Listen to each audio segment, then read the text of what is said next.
There's a great book that was recently published, and it's entitled The Capital of Slavery, Washington, D.C., 1800 to 1865. I'm going to ask for a live read here from the first two paragraphs of the introduction entitled Washington, D.C., Ticking Time Bomb. If we can get the live read, please. First of all, thank you for inviting me. And let me compliment you for your words about Charlie Kirk, by the way, which I'm happy to say have been echoed by Ta-Nehisi Coates in a recent post on the Vanity Fair website, which I would recommend to your audience. In any case, to the book. It was a very bad day. It rained very hard, said a witness on a fateful day in the centuries-long struggle against enslavement of Africans. But the weather was not why the lateral descendant of the father of the Republic was blubbering like a baby, or like a great calf, as one of his captors put it, and with good reason. It was October 1859, and this great-grandnephew of George Washington, Lewis William Washington, was being confronted in his Virginia lair by an armed African, Osborne P. Anderson, as part of the heroic raid intended to destabilize enslavement of Africans spearheaded by the heralded John Brown. Folks, that's the voice, of course, of Dr. Gerald Horne, the author, the one of the our most, I think prescient is a great word to use, and prolific writers of our time. The latest book, The Capital of Slavery, Washington, D.C., 1800 to 1865 is the book. And I told Dr. Horne offline, I said, I don't know if this is his best book to date, but so far, and I haven't finished it yet, but it's my favorite. And because as I read this book, there's so much current relevance to this history that it's almost as though I don't know where to start. Dr. Horne, as always, welcome. Thank you for inviting me. So let's start with the first. What motivated you to focus on the capital of slavery, Washington, D.C., 1800 to 1865? Why this? Why now? Well, as you know, I've been writing a number of books re-examining critically the origins of the United States of America. You may recall the book, The Counterrevolution of 1776, Mm-hmm. Slave Resistance and the Origin of the United States of America. And there's a fundamental contradiction because on the one hand, we teach, or at least some teach our children, that despite the fact that the country was founded by enslavers like George Washington, Thomas Jefferson, James Madison, Patrick Henry, somehow, some way, they all intended for that institution to go down the drain. And that did not make sense to me, since slavery is a very profitable institution. And George Washington, in particular, gave little indication that he was a closeted abolitionist. And so I thought it would be appropriate to look at the capital of the country, which in many ways represents a cross section of the beliefs of the rulers. And ironically enough, as you had these men in their powdered wigs frequently debating liberty and freedom on Capitol Hill, within a stone's throw of where they were standing or sitting, you had enslaved Africans being sold like cattle. Across the river in Alexandria, Virginia, which was once part of the District of Columbia, you had one of the most sizable slave markets on planet Earth. And so I think that if we're trying to understand contemporary politics, if we're trying to understand, to revert to what you began the program with, why HBCUs were put on lockdown in the wake of the Charlie Kirk murder, even though Black people had nothing to do with this assassination that took place in Utah with a microscopically small Black population, I think it's important to realize that we, speaking of people of African descent, have been hounded and persecuted from the initial days of the founding of the so-called republic following the revolt against British rule in 1776. And this book is an attempt to add more texture and more layers to that insight. I'm glad that you made that last point, textures and layers, because I think you just put your finger on why, for me, I'm enjoying this book so much because of the textures and layers that are there. Ladies, and when we come back, I want to, if you could quickly elaborate on the point about the counter revolution of 1776, because a lot of people listening to this show still have been taught and may still believe that this thing centered around taxation without representation is tyranny, not understanding the power of the Somerset case and what that had to do with impacting the mindset of those that were operating here, murdering Native Americans, stealing land, and basically engaging in imperialism and colonialism. We're at 14. We're at 14 past the hour. Dr. Wilmer Leon here. Inside the Issues is where you are, Sirius XM 126 Urban View. My guest is Dr. Gerald Horne. The book, The Capital of Slavery, Washington, D.C., 1800 to 1865. Folks, Dr. Horne has written, again, a number of books. I'm really digging this one. I'm really digging this one. That's all I can tell you. You know what? You know what else I'm digging? The Blue Room.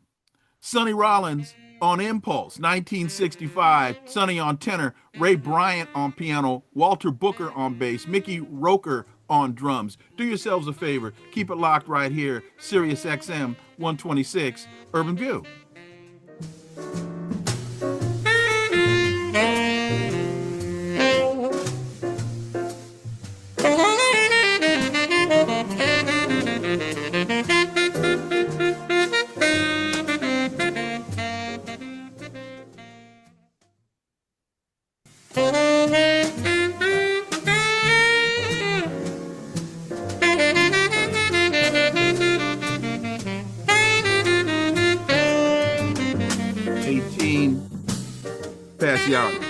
Sonny Rollins, folks. I've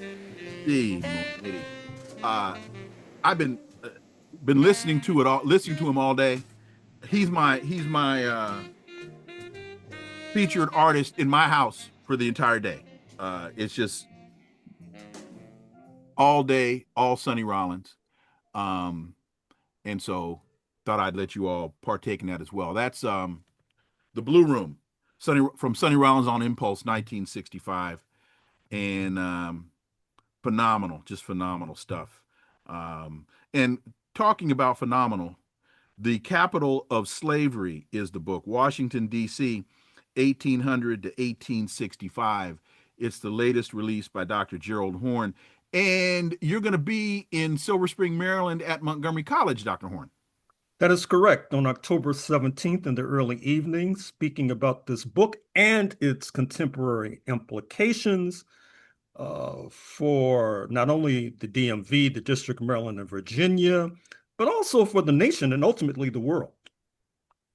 The 17th of October, Montgomery College, Dr. Gerald Horne will be in the area talking about the capital of slavery, Washington, D.C., 1800 to 1865. And we want to see your face in the place because, to quote that brilliant black philosopher, the Moon Man, it's going to be a big one. So with that having been said, I asked you going into the break, you mentioned in the first segment the counter-revolution of 1776, which of course is the title of one of your books. And a lot of folks, we have been taught in our American history, American government classes, that the American Revolution was based upon taxation without representation.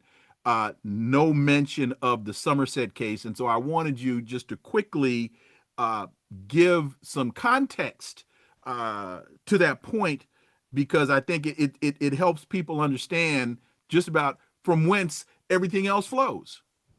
So before 1776, July 4th, you had the Somerset's case in London, where the authorities there suggested that enslavement of Africans would no longer obtain in England.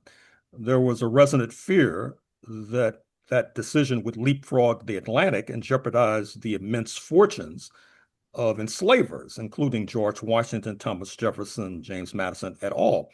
Secondly, this is something that indigenous Native American scholars have been stressing of late, but it also comes up in my book as well, which is that there was the so-called Royal Proclamation line of 1762, 1763, wherein London expressed displeasure at continuing to expend blood and treasure fighting Native Americans across the continent so that enslavers like George Washington could profit.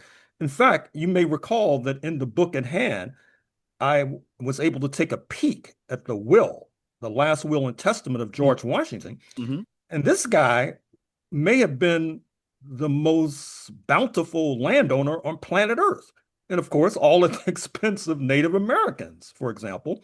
And the Royal Proclamation line would have jeopardized his fortunes as a real estate speculator. And alert and astute listeners may want to draw a connection between the first president being a real estate speculator and the current president being a real estate speculator. In fact, to that point, I think I had this right. George Washington, by training, was a surveyor. Mm-hmm. And you're very kind to call him a speculator because, I might have gotten this from some of your work, he was a thief. He stole land. He didn't just speculate. As a surveyor, he stole land. And these, quickly, this just came to mind. These are the types of facts that the current president is trying to erase from museums and trying to erase from the historic record. Well, you may be familiar with that famous, notorious photograph of an enslaved African man from the 1860s with scars Yes. from his neck to his waist. It's a startling photograph. Yes. Mr. Trump, in his latest maneuver, is trying to ensure that that photograph no longer sees the light of day, at least of all in museums. We also have taken note of the fact that in terms of museums that are sponsored by the United States, and by implication, they'll be extended, this edict will be extended to others, they're trying to limit the sale of books that Mr. Trump feels do not reflect positively on the United States in its attempt to portray itself as a shining city on the hill. I hope I'm not giving consternation to a leading museum of the so-called revolution of 1776 that is housed in Philadelphia, but they had been selling my book in their gift shop. Presumably, they will now be removing that book from the gift shop. But as long as they don't try to remove the author from the planet, I think I'll be okay. As a historian, and I'll just say for the record, to get to you, they got to come through me. Okay. Yeah. So I don't know if that will help you sleep any better, but brother, I got you to the best I can. I hear you. The danger of this, as a historian, as someone whose life work and commitment is the documenting reality in its glory and its horror. Why should people, particularly African Americans, be on alert and be resisting this attack on reality? Well, by eradicating our past, I think it's important to note that this compromises our present and makes our future problematic. We also need to realize that Mr. Trump is not only going after our history. There's an article in today's New York Times where he's going after the collection of data in general. You recall that he sacked the head of the Bureau of Labor Statistics. Mm-hmm. You have the scientific agencies that measure greenhouse gases, that shed light on climate change. He's trying to circumscribe what they are doing, which will make it difficult for us to fight this bane known as climate change. And this is the country in which we now live. And I think it's important, in order to try to understand how we got to this point, to have an accurate rendering of the past. And that's what's sorely lacking. And I'm afraid to say that some of our liberal friends have not prepared us for this moment, because in recent decades, they've gone all in with regard to a liberal interpretation of the founding of the United States, attacking my work, for example. And of course, my work is part of a school of thought. It's not just me. Mm-hmm. And I think that they thought that this was helping to gain popularity amongst the liberals, but now you see the liberals are under attack. They're all lawyering up, as they say in the United States nowadays. The Attorney General of the state of New York, Lisa Cook, the Federal Reserve banker, Barack Obama has been charged with treason, at least rhetorically, by Mr. Trump, which is a capital offense. And so I think it's well past time to try to get closer to the truth as opposed to spreading mythologies. Getting closer to the truth instead of spurring mythologies. Well said. Very well said. Ladies and gentlemen, we're at 27. We're at 27 past the hour. Dr. Wilmer Leon here, and Inside the Issues is where you are, Sirius XM 126 Urban View. Dr. Gerald Horne is my guest. The book, The Capital of Slavery, Washington, D.C., 1800 to 1865. October 17th, you are going to be at Montgomery College, the Silver Spring campus, lecturing and a book signing. Again, The Capital of Slavery, Washington, D.C., 1800 to 1865. And if you're in the Washington, D.C., Maryland area, if you're in the DMV, as they call it, on the 17th of October, you need to make your way to Montgomery College, the Silver Spring campus, and because it's going to be a phenomenal. This is a phenomenal book, and the textures and the layers. I like the fact that you described it that way, because I think that's one of the things that has really attracted me to this, and it has to date made it one of my favorites of your work. And let me also just throw out a complimentary read.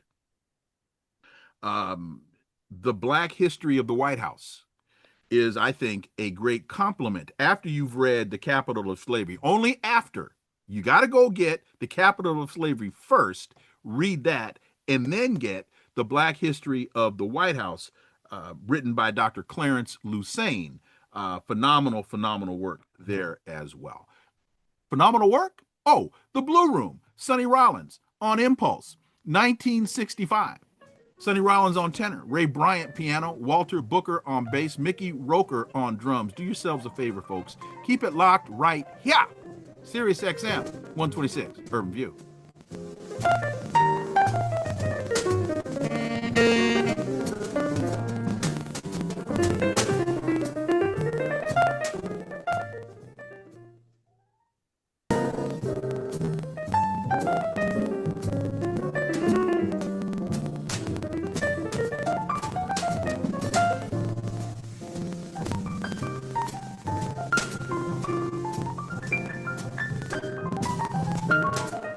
We are 32 past the hour. Dr. Wilmer Leon here. Inside the Issues is where you are, Sirius XM 126 Urban View. That's The Blue Room, Sonny Rollins on Impulse, and 1965 release. And I'm listening to Sonny Rollins all day today.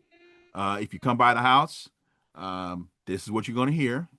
And if you get in the car, even though I don't plan to go anywhere today, this is what you're going to hear. Sonny Rollins on tenor, Ray Bryant piano, Walter Booker on bass, Mickey Roker on drums. And when I say Sonny Rollins all day, I mean all day. Dr. Gerald Horne is my guest. The book, The Capital of Slavery, Washington, D.C., 1800 to 1865. Dr. Gerald Horne is the author. He will be at Montgomery College the evening of the 17th of October. Montgomery College Silver Spring campus is where he's going to be. So if you're in the DMV, again, we want to see your face in the place. Dr. Horne, thank you so much for staying with me. My pleasure. You open chapter 4, Nat Turner, Vengeance is Mine, 1828 to 1840. The Nat Turner uprising of August 1831 marked a hinge moment in the history of the Republic and the enslavement with which it was bound inextricably. For Turner and his comrades, like avenging angels, marched through this region of Virginia for 2 days, slaughtering dozens and leaving smoking ruins in their wake. Why a hinge moment in the history of the Republic and the enslavement with which it was bound inextricably? Well, in Richmond, the capital of the Cavalier state, after the Turner uprising, there was serious debate as to whether or not enslavement itself should be abolished. Instead, what happened is that there was a decision to accelerate the expulsion of enslaved Africans. Recall that Liberia was founded a decade earlier in the Mm-hmm. early 1820s. But the idea then was to expel the free Negro population, particularly from their headquarters in Baltimore, where they had their most sizable contingent, because the free Negro population, they were blamed wrongly and falsely for the fact that in August 1814, the enslaved population of Washington had helped the invading British torch the White House, sending President Madison and his spouse fleeing into the streets one step ahead of the posse. But after Nat Turner, the idea was to expel troublesome Negroes, for example, like future Nat Turners. And the creation of the state of Liberia, interestingly enough, as I try to point out, did not necessarily act as a boon for enslavement. And keep in mind that Maryland, the state of Maryland, had its own foreign policy. The state of Maryland was in the forefront of trying to create Liberia, believe it or not, precisely because of this sizable free Negro population in Baltimore. But the newly minted state of Liberia, in turn, began to link up with Haitian revolutionaries, with British abolitionists, in terms of putting pressure on the unique institution that was chattel slavery in the slaveholders' republic.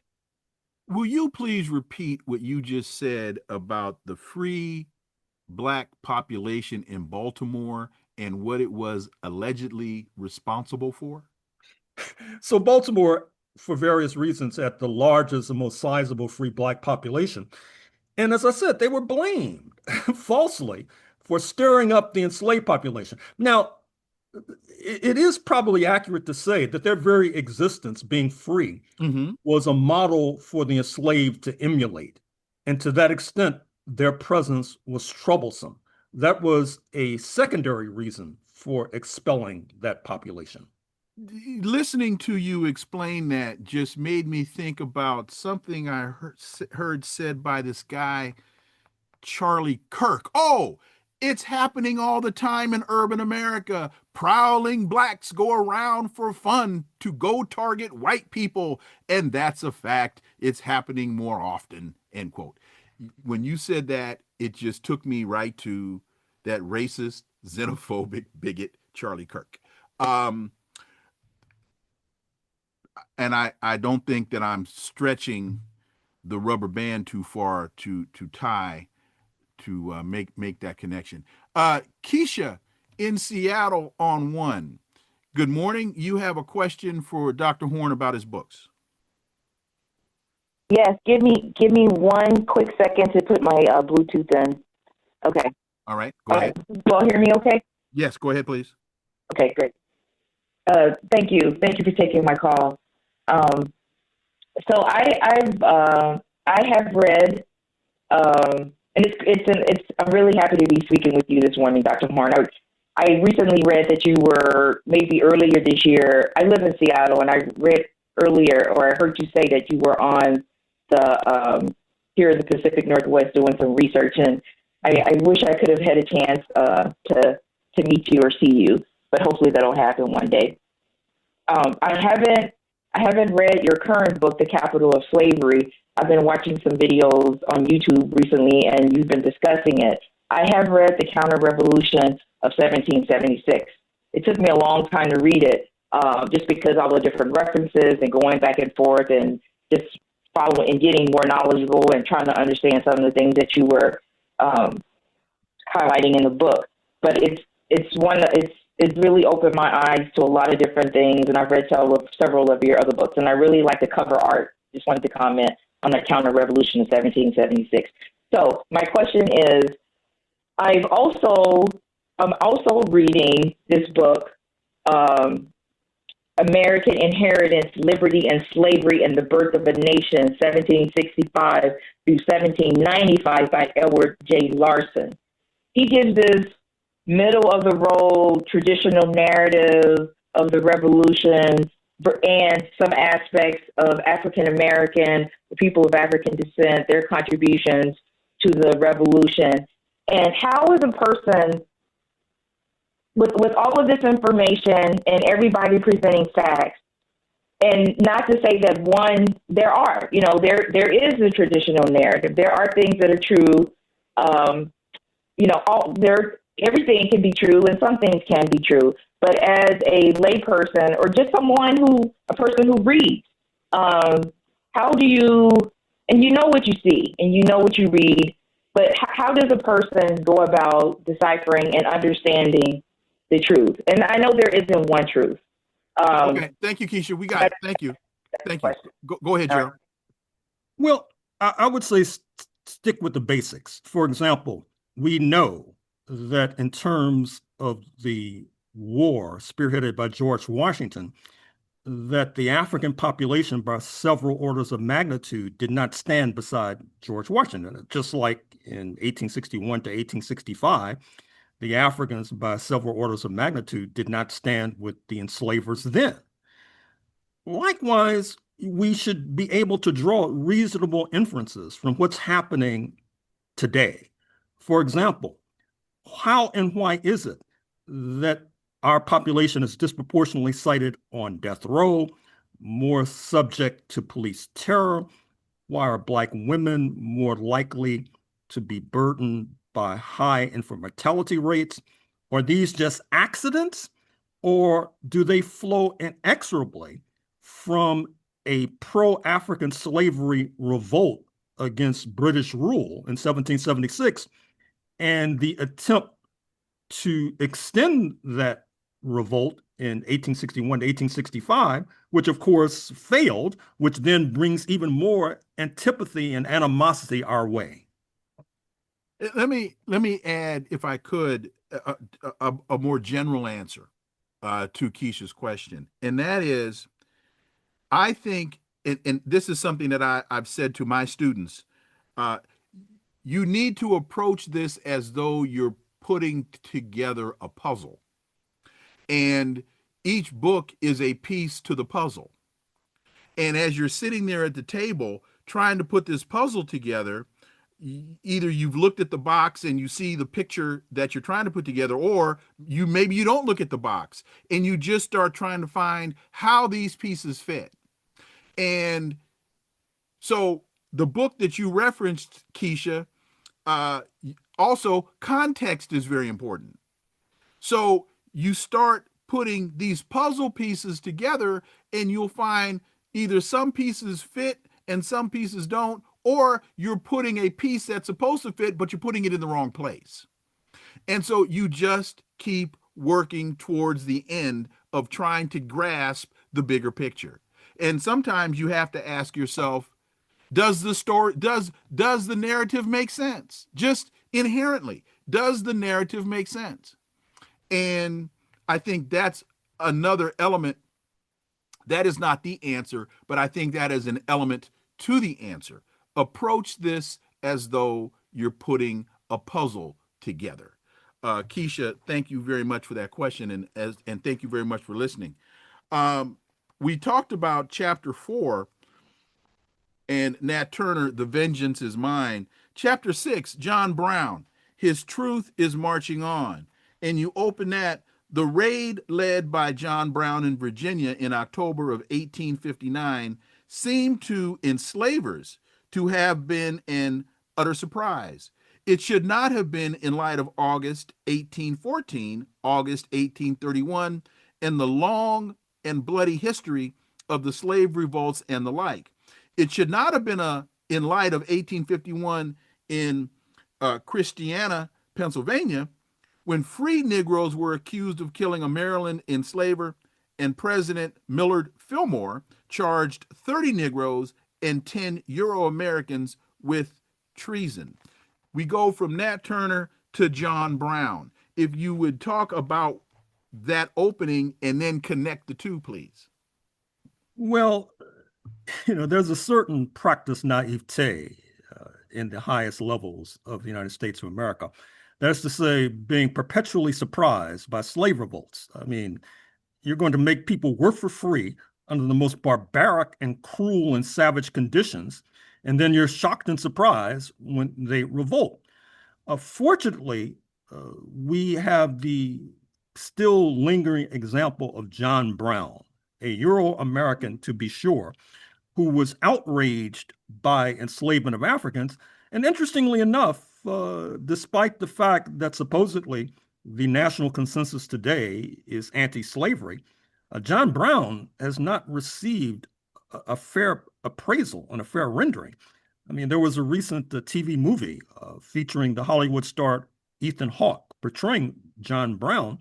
And they portrayed him as a kind of buffoon, which in a way is a step forward, because the earlier portrayals on the silver screen oftentimes portrayed him as being a fanatic of sorts. That is to say, if you're not Black and you want to see slavery overthrown, that must mean you're crazed. That's the kind of country in which we live nowadays. One of the things that jumped out at me in reading that first paragraph, President Millard Fillmore charged 30 Negroes and 10 Euro Americans with treason. And in the current context, you have President Trump reestablishing the Confederate statues, reestablishing the Confederate names on a number of our military bases, and seeming to either not be aware of or ignoring the fact that so many of them, or all of them, that were on the Confederate side were committing treason. That seems now to be irrelevant to the narrative.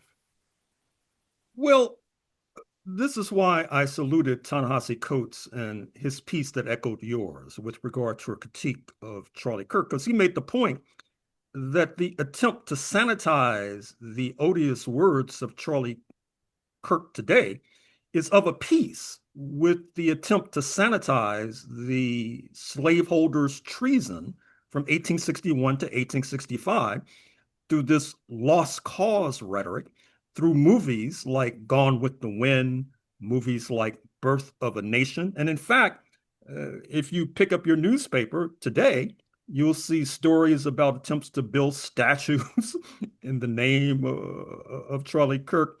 This funeral that will be taking place, or memorial in Arizona, I believe on Monday, will be seeking to hammer home that particular notion. And I drew a parallel on an earlier program that I appeared on with regard to the attempt to create martyrdom for Charlie Kirk, to the example of Horace Wessel, who was murdered apparently by communists in 1930s Germany. He was a Nazi activist, speaking of Horace Wessel. And of course, that led to an attempt to create him as a kind of hero. And indeed, a Nazi fight song that persists to this day, honors the memory of Horace Wessel. So we should be very careful about what's happening as reporters and pundits continues to warn us about the growth of what they call euphemistically authoritarianism. Chapter 8, no fetish worship of the U.S. Constitution, 1865 and beyond. By April 9, 1865, news of the Confederate surrender reached Washington, igniting enraptured street celebrations. A few days later, gloom descended. Our country has been suddenly thrown into darkness and doubt by the assassination, speaking of the murder of the president. And so why does that become a historic line of demarcation, and your timeline is 1865 and beyond, as though that's taking us into the current context? Hopefully that question makes sense. Well, of course. And that phrase, no fetish worship of the Constitution, comes directly from the pen of the eminent late W.E.B. Du Bois in his epical work, Black Reconstruction. Interestingly enough, the United States today is gripped by this philosophy of judicial interpretation known as originalism, where somehow you try to divine the thoughts of the framers of the Constitution of the late 18th century as the court today rules on artificial intelligence and the internet, etc. Obviously, that is a fool's errand, but what it seeks to do is freeze in place a particular conception of this country that can be justified on 18th century grounds. At the same time, there's a studied ignoring of the Civil War amendments to the U.S. Constitution, the 13th Amendment abolishing slavery, the 14th Amendment guaranteeing equal protection under the law, 15th Amendment guaranteeing the right to vote, because they don't necessarily fit into the conservative narrative. And oftentimes, speaking of classes, I ask my classes, is this logical? Is it fair? And the answer in both instances with regard to judicial interpretation, of course, is no. And that's what I mean by saying 1865 and beyond, because it's not just a matter of history, it's a question of what's happening at this very precise moment. And to that point, and I'm so glad that you said that, no fetish worship of the U.S. Constitution. And you again, that's coming from the pen of W.E.B. Du Bois. In a current context, that made me wonder about this whole post-constitutional concept that is being promoted and championed by people such as Russell Vought, one of the architects behind the Project 2025, believing that there's nothing left in this country to conserve. Is it a stretch for me to connect those dots? Not at all. And of course, paradoxically and perversely enough, what we should be on guard about today is the decision, the attempt by conservatives and those of the Russell Vought lineage to convene a new constitutional convention. Now, in light of what I just said, you would think that I would be in favor of such, but I'm not, because just like we're dependent upon an 18th century constitution, Vought and company would like us to go back to a 15th century constitution, for example. And so we have to hang on to the 18th century in order to avoid being plunged into the 15th century. This is not in your book, but again, the post-constitutional right, we had Steve Bannon in 2016 championing this idea of the deconstruction of the administrative state, telling us that that was one of the focuses of the Trump administration. And I'm wondering now, as people sit and scratching their heads, or they're going to these Republican town hall meetings saying, this is not what we voted for. Yeah, it is.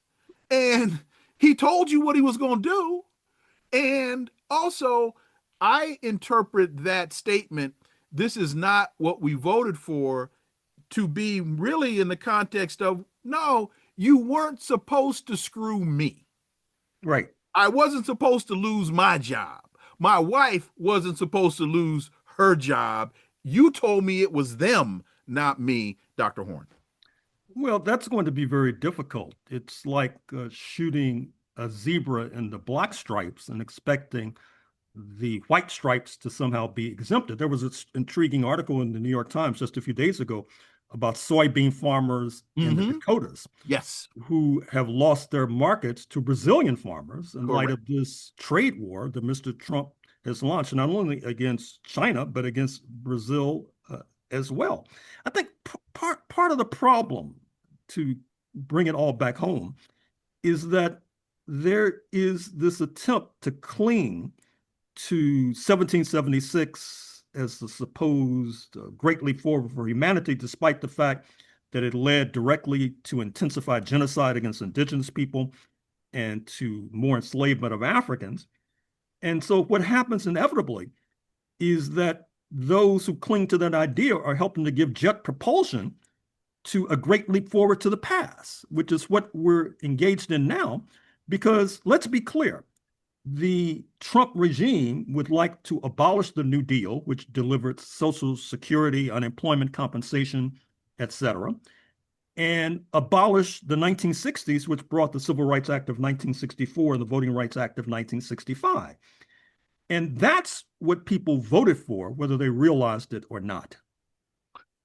My standard closing question to you, as someone decides to pick up the capital of slavery, Washington, D.C., 1800 to 1865, or they finish reading it, what are the three salient points you want them to walk away from this book having a better understanding of? Well, Washington, D.C. is very much in the news right now. It's no accident that Mr. Trump dispatched the National Guard to that city, which uh, intermittently has been dubbed Chocolate City, has a black mayor, a precedent for dispatching National Guard's personnel to other cities with substantial black populations and black mayors, like Chicago with Mayor Johnson and Los Angeles with Mayor Bass, to mention just a few. And so I think, and in addition to shedding light upon the utter importance of Washington, D.C. in terms of the national politics of this country, it gives a glimpse and a clue as to where this country may be heading with regard to the deportation of undocumented workers. It mirrors eerily the attempt to deport the troublesome enslaved population to Liberia and the free Negro population to Liberia. And ultimately, I think that this book hammers home a point I've been making incessantly in a number of books, which is that we have to be aware and conversant with the international condition, with what's happening in the world in order to understand what's happening in the United States of America and what's happening to Black people. That's something that we've lost, I'm afraid to say, which is one of the reasons why we're in such dire difficulty right now. And to that point, I don't know how many people realize that on Thursday, the United States vetoed for the sixth time a United Nations resolution calling for a ceasefire slash peace treaty in Gaza, in occupied Palestine. And one of the justifications, if I can even use that word, for this atrocious decision was the proposed resolution did not include the language that Israel has the right to defend itself. And anybody that has any understanding of international law would know very clearly that the reason that that language was omitted from the resolution was because it is not true. Israel, there's a reason this space is referred to as, or these spaces are referred to as the occupied territories. And that's because there's an occupier, Israel, and there's the occupied, the Palestinians. And the occupier does not, based on international law, have the right to defend itself as the occupier is engaged in their resistance. Dr. Horne. Well, at one time, to carry on this thread, Black people saw themselves as part of a global movement, for example, Pan-Africanism, that also ensnared Black people around the world, not least on the continent of Africa. But in the last 70 odd years or so, that link has been broken. And therefore, we've lost one of our major bulwarks of support, which is the international community. And yet the inference, which is reasonable, has not been drawn that our rather dire fate today is tied to that fateful decision to delink our struggle from the wider struggle of Black people from the wider Pan-African struggle and indeed from the wider progressive struggle of humanity. Ladies and gentlemen, that's the brilliance of Dr. Gerald Horne, the book, The Capital of Slavery, Washington, D.C., 1800 to 1865. He will be in Washington, well, actually, Silver Spring, Maryland, at Montgomery College, October 17th, in Silver Spring, Maryland.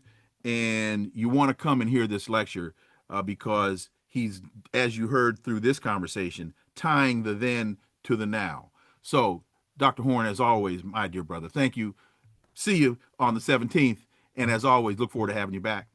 Thank you for inviting me. All righty. Folks. We state these facts only to let you know that those of us who are revolutionary, Pan-Africanists, is not because we love revolution. It is historically determined, and we have no alternative but to follow history and to use history for the benefit of our people.